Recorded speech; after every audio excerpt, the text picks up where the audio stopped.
Hello dear friends, this video is about which command and its examples. So let's start. Okay, open your terminal.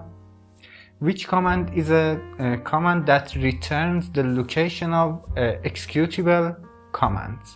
For example, ls show the list of files in a directory. So when you use which ls, this will show the location of ls command. For example, it's in user bin folder here, ls.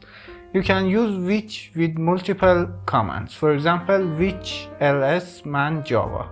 The first one is location of ls, the second one is man, and I don't have any java. So let's check the java again, and you can see it returned nothing. So I don't have any java installed in my Linux. Thanks for watching this video. Please like and subscribe the channel if this video was helpful, and watch the other videos. Thanks.